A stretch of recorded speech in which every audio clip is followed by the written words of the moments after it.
Hello India, Ram Ram ji. Mata Rani सबकी खैर करे। कैसे हैं आप सब? मैं आ गई हूँ फिर से आप सबके बीच एक अच्छी सी कहानी लेके स्टोरी टाइम विद अर्चना में। तो मेरे साथ बने रहिए कुछ देर के लिए। बहुत पुरानी बात है।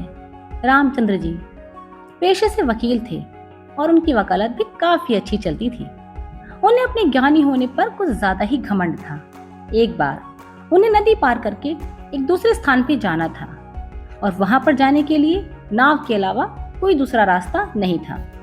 एक नाविक से उनका सौदा पट गया और वो नाव में बैठ गए। नाविक नाव चलाने लगा। रास्ता थोड़ा लंबा था, जल्दी कट जाए, इसलिए उन्होंने नाविक से बात करना शुरू किया। परस्पर बातें बढ़ती चली गईं। कुछ देर तक बातें चलती रहीं।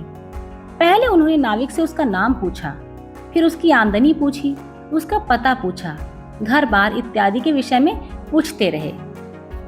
उसके बाद वो अपने प्रिय विषय शिक्षा पर आ गए। यानी कि वकील साहब को शिक्षा यानी एजुकेशन से बड़ा लगाव था और उनका फेवरेट टॉपिक भी यही हुआ करता था कि लोग पढ़े लिखे हो जाएं, लोग अपने आप को स्टैंड करने लायक बन जाएं।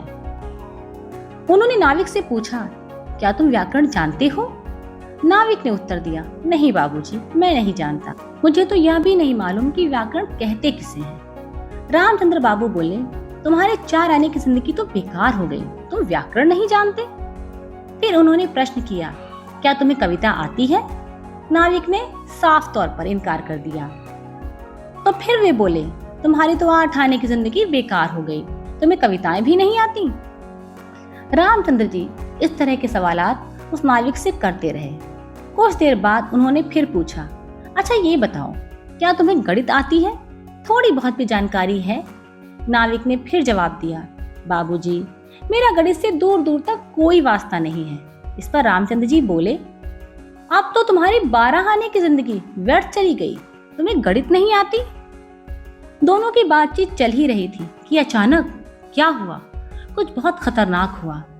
एक भयानक तूफान नदी में आ उठा और नाव डगमगाने लगी।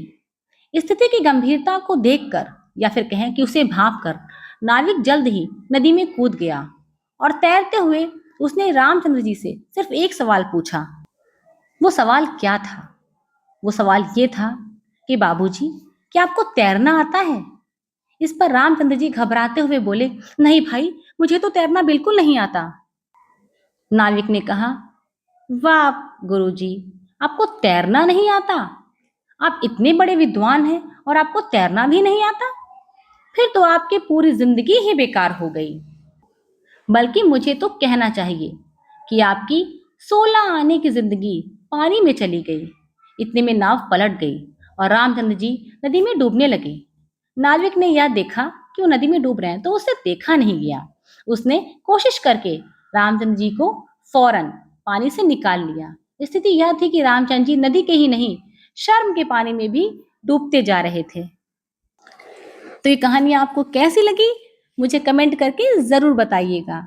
ज्ञान आवश्यक है, लेकिन आपको किस तरह के ज्ञान की आवश्यकता है, ये परम आवश्यक है। स्वस्थ रहिए, मस्त रहिए, खुश रहिए और अर्चना को याद करते रहिए। Have a nice time. Good bye.